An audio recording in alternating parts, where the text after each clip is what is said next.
السلام علیکم۔ دیکھتے ہی مسلمان قتالیں اور بیلچے لے کر نعرے لگاتے ہوئے زمین کا سینہ چیرنے لگے۔ ادھر سے اس وقت کے ایک شاعر حسان رضی اللہ تعالیٰ عنہ بن ثابت آ گئے۔ حسان مشہور نعت گو تھے جنہیں رسول اکرم صلی اللہ علیہ وآلہ وسلم اکثر اپنے ساتھ رکھا کرتے تھے۔ اس موقع پر جب مسلمان خندق کھود رہے تھے، حسان رضی اللہ تعالیٰ عنہ نے ایسے اشعار ترنم سے سنانے شروع کر دیے کہ خندق کھودنے والوں پر وجد اور جنون کی کیفیت طاری ہو گئی۔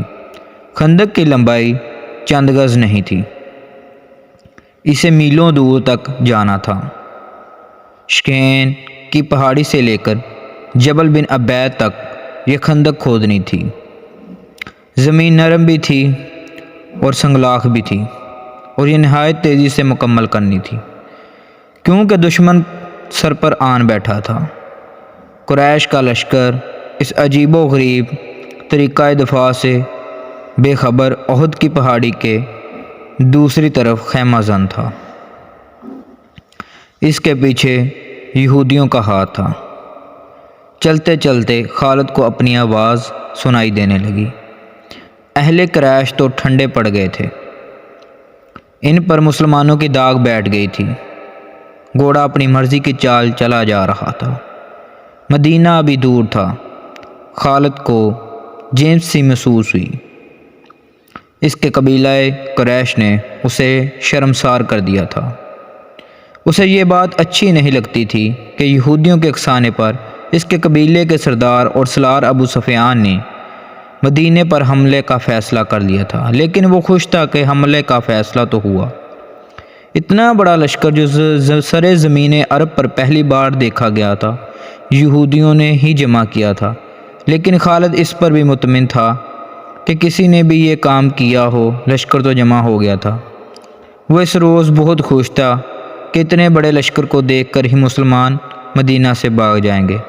اگر مقابلے پر جم بھی گئے تو گھڑی دو گھڑی میں اس کا صفایا ہو جائے گا۔ وہ اس وقت تو بہت ہی خوش تھا جب احد کی پہاڑی کی دوسری طرف یہ سارا لشکر خیمہ زن تھا۔ جس صبح حملہ کرنا تھا، اس رات اس پر ایسی حیبانی کیفیت طاری تھی کہ وہ اچھی طرح سو بھی نہ سکا۔ اسے ہر طرف مسلمانوں کی لاشیں بکھری ہوئی نظر آ رہی تھیں۔ دوسری صبح جب قریش اور دوسرے اتحادی قبائل کا لشکر، جس کی تعداد 10,000 تھی، خیمہ گاہ سے نکل کر مدینے پر حملہ کے لیے شہر کے قریب پہنچا تو اچانک رک گیا۔ شہر کے سامنے ایک بڑی گہری خندق کھودی ہوئی تھی۔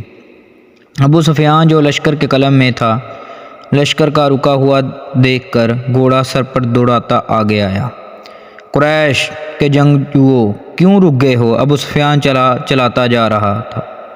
طوفان کی طرح بڑھو اور محمد صلی اللہ علیہ وآلہ وسلم کے مسلمانوں کو کچل ڈالو، شہر کی اینٹ سے اینٹ بجا دو۔ ابو سفیان کا گھوڑا جب آگے گیا تو اس نے گھوڑے کی لگام کھینچ دی اور اس کا گھوڑا اس طرح رک گیا جس طرح اس کے لشکر کے تمام سوار کے کھڑے تھے۔ اس کے سامنے خندق تھی، اس پر خاموشی طاری ہو گئی۔ خدا کی قسم، یہ ایک نئی چیز ہے جو میرے آنکھیں دیکھ رہی ہیں، ابو سفیان نے غصیلی آواز میں کہا۔ عرب کے جنگجو کھلے میدان میں لڑا کرتے ہیں، خالد بن ولید کو بلاؤ، اکرمہ اور صفوان کو بھی بلاؤ۔ ابو سفیان خندق کے کنارے گھوڑا دوڑاتا لے گیا۔ اسے کہیں بھی ایسی جگہ نظر نہیں آ رہی تھی جہاں سے اس کا لشکر خندق عبور کر سکتا۔ یہ خندق شکین کی پہاڑی سے لے کر جبل بن عبید کے اوپر سے پیچھے تک چلی گئی تھی۔ مدینہ کے مشرق میں شکین اور لاوا کی پہاڑیاں تھیں۔ یہ مدینہ کا قدرتی دفاع تھا۔ ابو سفیان دور تک چلا گیا۔ اس نے دیکھا کہ خندق کے پار مسلمان اس انداز سے گھوم پھر رہے ہیں جیسے پہرا دے رہے ہوں۔ اس نے گھوڑا پیچھے موڑا اور اپنے لشکر کی طرف چل پڑا۔ 3 گھوڑے اس کی طرف سر پر دوڑے آ رہے تھے جو اس کے قریب آ کر رک گئے۔ وہ خالد، اکرمہ اور صفوان کے گھوڑے تھے۔ کیا تم دیکھ نہیں رہے کہ مسلمان کتنے بزدل ہیں؟ ابو سفیان نے ان تینوں سے کہا۔ کیا تم کبھی اپنے راستے میں رکاوٹ کھڑی کر کے یا رکاوٹ کھود کر اپنے دشمن سے لڑے ہو؟ خالد پر خاموشی طاری ہو گئی تھی۔ آج مدینہ کی طرف جاتے ہوئے سے یاد آ رہا تھا۔ وہ اس خیال سے چپ نہیں ہو گیا تھا کہ ابو سفیان نے مسلمانوں کو بزدل جو کہا تھا وہ ٹھیک کہا تھا، بلکہ خاموش رہ کر اس سوچ میں کھو گیا تھا کہ یہ خندق بزدلی کی نہیں، دانشمندی کی علامت تھی۔ جس کسی نے شہر کے دفاع کے لیے یہ طریقہ سوچا تھا وہ کوئی معمولی عقل والا انسان نہیں تھا۔ اس سے پہلے بھی اس نے محسوس کیا تھا کہ مسلمان لڑنے میں اپنے جسم کی طاقت پر ہی بھروسہ نہیں کرتے، وہ عقل سے بھی کام لیتے ہیں۔ خالد کا دفاع ایسی ہی جنگی چالیں سوچتا رہتا تھا۔ مسلمان نے بدر کے میدان میں نہایت تھوڑی تعداد میں ہوتے ہوئے قریش کو بہت بری شکست دی تھی۔ خالد نے اکیلے بیٹھ کر اس لڑائی کا جائزہ لیا تھا۔ مسلمانوں کی اس فتح میں ایسے مسلمانوں کی عسکری دانشمندی نظر آئی تھی۔ کوئی اور بات بھی تھی خالد، اسے خیال آیا۔ کوئی اور یہ بات بھی تھی، کچھ بھی تھا۔ خالد اپنے آپ کو جواب دیا، جو کچھ بھی تھا میں یہ نہیں مانوں گا کہ یہ محمد صلی اللہ علیہ وآلہ وسلم کے جادو کا اثر تھا یا اس کے ہاتھ میں کوئی جادو ہے۔ ہماری عقل جس میں عمل اور جس مظاہرے کو سمجھ نہیں سکتی اسے ہم جادو کہہ دیتے ہیں۔ اہل قریش میں ایسا کوئی دانشمند نہیں جو مسلمانوں جیسے جذبے سے اہل قریش کو سرشار کر دے اور ایسی جنگی چالیں سوچے جو مسلمانوں کو ایک ہی بار کچل ڈالے۔ خدا کی قسم، ہم اس لیے مسلمان نہیں چلے جائیں گے کہ مسلمانوں نے ہمارے راستے میں خندق کھود رکھی ہے۔ ابو سفیان خالد، اکرمہ اور صفوان سے کہہ رہا تھا۔ پھر اس نے ان سے پوچھا، کیا خندق عبور کرنے کا کوئی طریقہ تم سوچ سکتے ہو؟ خالد کوئی طریقہ سوچنے لگا، لیکن اسے خیال آیا کہ اگر ان کے لشکر نے خندق عبور کر بھی لی تو مسلمانوں کو شکست دینا آسان نہ ہوگا، خواہ وہ کتنی ہی تھوڑی تعداد میں کیوں نہ ہوں۔ جس انسان نے تھوڑے سے وقت میں زمین اور چٹانوں کا سینہ چیر ڈالا ہے، ان انسانوں کو بڑے سے بڑا لشکر بھی ذرا مشکل سے ہی شکست دے سکے گا۔ کیا سوچ رہے ہو ولید کے بیٹے؟ ابو سفیان نے خالد کو گہری سوچ میں کھوئے ہوئے دیکھ کر کہا۔ ہمارے پاس سوچنے کا بھی وقت نہیں ہے۔ مسلمان یہ نہ سمجھے کہ ہم بخلا گئے ہیں، ہمیں تمام تر خندق دیکھ لینا چاہیے۔ اکرمہ نے کہا، کہیں نہ کہیں کوئی ایسی جگہ ہوگی جہاں سے ہم خندق عبور کر سکیں گے۔ صفوان نے کہا، محاصرہ۔ خالد نے خود اعتمادی سے کہا، مسلمان خندق کھود کر اندر بیٹھ گئے ہیں، ہم محاصرہ کر کے باہر بیٹھے رہیں گے۔ وہ بھوک سے تنگ آ کر ایک نہ ایک دن خود ہی خندق کے اس طرف آ جائیں گے جدھر ہم ہیں۔ ہاں، ابو سفیان نے کہا، مجھے یہی ایک طریقہ نظر آتا ہے جو مسلمانوں کو باہر آ کر لڑنے پر مجبور کر دے گا۔ ابو سفیان اپنے ان تینوں نائب سالاروں کے ساتھ خندق کے ساتھ ساتھ تمام تر خندق کو دیکھنے کے لیے جبل بنی عبید کی طرف چل پڑا۔ صلاح کی پہاڑی مدینہ اور جبل بنی عبید کے درمیان واقع تھی۔ مسلمان اس کے سامنے مورچہ بند تھے۔ ابو سفیان نے مسلمانوں کی تعداد دیکھی تو اس کے ہونٹوں پر طنزیہ مسکراہٹ آ گئی۔ وہ ذرا آگے بڑھا تو ایک گھوڑا جو بڑا تیز دوڑا آ رہا تھا اس کو پہلو میں آن رکا۔ سوار کو ابو سفیان بڑی اچھی طرح پہچانتا تھا۔ وہ ایک یہودی تھا جو تاجروں کے بہروب میں مدینے کے اندر گیا تھا۔ وہ مدینہ سے شیخین کے سلسلہ کو میں سے ہوتا ہوا قریش کے لشکر میں پہنچا تھا۔ اندر سے کوئی ایسی خبر لائے اور جو ہمارے کام آ سکے۔ ابو سفیان نے پوچھا اور کہا، ہمارے ساتھ ساتھ چلو اور اتنا اونچا بولتے چلو کہ میرے یہ تینوں نائب بھی سن سکیں۔ مسلمانوں نے شہر کے دفاع اور آبادی کے تحفظ کے جو انتظام کر رکھے ہیں اور اس طرح ہیں۔ یہودی نے کہا، یہ تو تم کو معلوم ہوگا کہ مدینہ چھوٹے چھوٹے قلعوں اور ایک دوسرے کے ساتھ ملی ہوئی بستیوں کا شہر ہے۔ مسلمانوں نے شہر کی عورتیں، بچوں اور ضعیفوں کو پیچھے کی طرف والے قلعے میں بھیج دیا ہے۔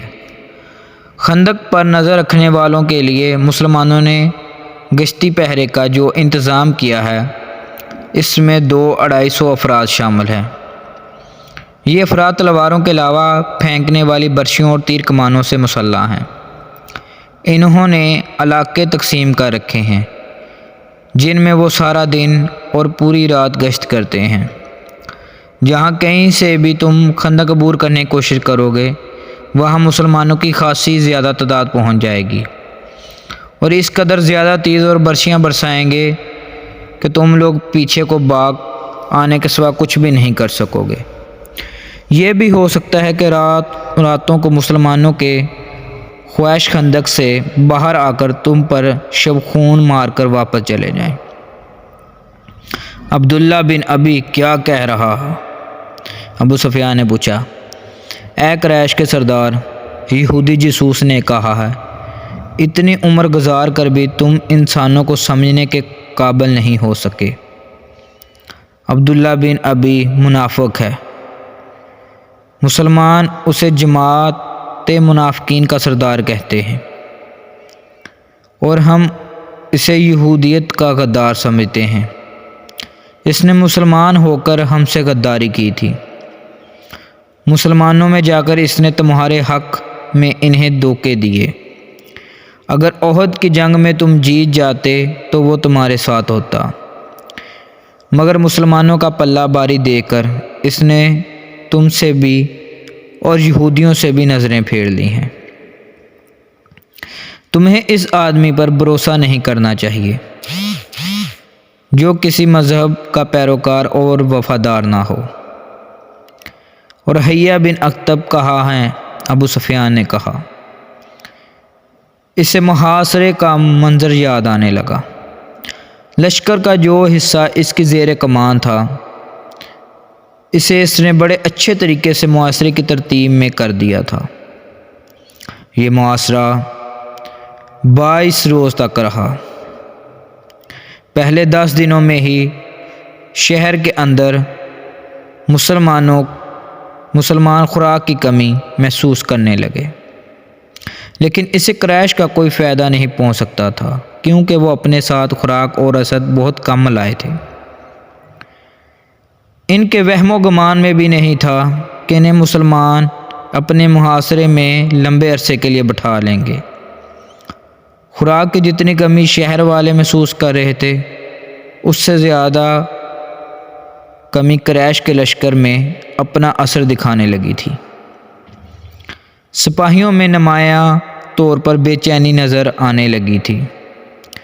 مورخ ابن ہشام نے لکھا ہے کہ اس کیفیت میں کہ شہر میں خوراک کا کوئی ذخیرہ نہ تھا، لوگوں کو روزانہ نصف خوراک دی جا رہی تھی۔ منافقین اور یہودی تخریب کاروں پردہ حرکت میں آ گئے تھے۔ کوئی بھی نہ جان سکا کہ یہ آواز کہاں سے اٹھی ہے، لیکن یہ آواز سارے شہر میں پھیل گئی، محمد ہمیں کسی بری موت مروانے کا بندوبست کر رہا ہے۔ ایک طرف وہ کہتا ہے کہ بہت جلد کیسر و کسرا کے خزانے ہمارے قدموں میں پڑے ہوں گے، دوسری طرف ہم نے اس کی نبوت کا یہ اثر بھی نہ دیکھا کہ آسمان سے ہمارے لیے خوراک اترے۔ لوگوں نے اسلام تو قبول کر لیا تھا، لیکن وہ گوشت پوست کے انسان تھے۔ وہ پیٹ کی آوازوں سے متاثر ہونے لگے۔ آخر ایک آواز نے انہیں پیٹ کے بوجھ سے آزادی دلا دی۔ کیا تم خدا سے یہ کہو گے کہ ہم نے اپنے پیٹ کو خدا سے زیادہ مقدس جانا تھا؟ یہ ایک رد کی کڑک کی طرح آواز تھی جو مدینہ کی گلی کوچوں میں سنائی دینے لگی۔ آج خدا کو وہ لوگ عزیز ہوں گے جو اس کے رسول صلی اللہ علیہ وآلہ وسلم کے ساتھ بھوکے اور پیاسے جانے دے دیں گے۔ خدا کی قسم، اس سے بڑی بزدلی اور بے غیرتی مدینے والوں کے لیے اور کیا ہوگی کہ ہم اہل مکہ کے قدموں میں جا گرے اور کہیں کہ ہم تمہارے غلام ہیں، ہمیں کچھ کھانے کو دو۔ رسول اکرم صلی اللہ علیہ وسلم شہر کے دفاع میں اس قدر سرگرم تھے کہ آپ صلی اللہ علیہ وآلہ وسلم کے لیے دن اور رات ایک ہو گئے تھے۔ آپ صلی اللہ علیہ وآلہ وسلم اللہ کے محبوب نبی صلی اللہ علیہ وآلہ وسلم تھے۔ آپ چاہتے تو معجزے بھی رونما ہو سکتے تھے، لیکن آپ صلی اللہ علیہ وسلم کو احساس تھا کہ ہر آدمی پیغمبر اور رسول نہیں، نہ کوئی انسان آپ صلی اللہ علیہ وسلم کے بغیر بعد نبوت اور رسالت کا درجہ حاصل کر سکے گا۔ اس لیے آپ صلی اللہ علیہ وسلم نے ان انسانوں کے لیے یہ مسائل کام کر رہے تھے کہ انسان اپنی ان لازوال جسمانی اور نفسیاتی قوتوں کو جو خداوند تعالیٰ نے انہیں عطا کی ہیں استقلال اور ثابت قدمی سے استعمال کرے تو وہ معجزہ نما کارنامے انجام دے سکتا ہے۔ معاشرے کے دوران آپ صلی اللہ علیہ وسلم کی سرگرمیاں اور آپ صلی اللہ علیہ وآلہ وسلم کی حالت ایک سالار کے علاوہ ایک سپاہی کی بھی تھی۔ آپ صلی اللہ علیہ وآلہ وسلم کو اس کیفیت اور اس سرگرمی میں دیکھ کر مسلمان بھوک اور پیاس کو بھول گئے اور ان میں ایسا جوش پیدا ہو گیا کہ ان بعض خندق کے قریب چلے جاتے اور قریش کو بزدلی کے طعنے دیتے۔ وہ 7 مارچ کا دن تھا جب ابو سفیان نے پریشان ہو کر کہا، حیہ بن خطب کو بلاؤ۔ اس کی پریشانی کا باعث یہ تھا کہ 10 دنوں میں ہی اس کے لشکر کی خوراک کا ذخیرہ بہت کم رہ گیا تھا۔ شکریہ، بقایا اگلی قسط میں۔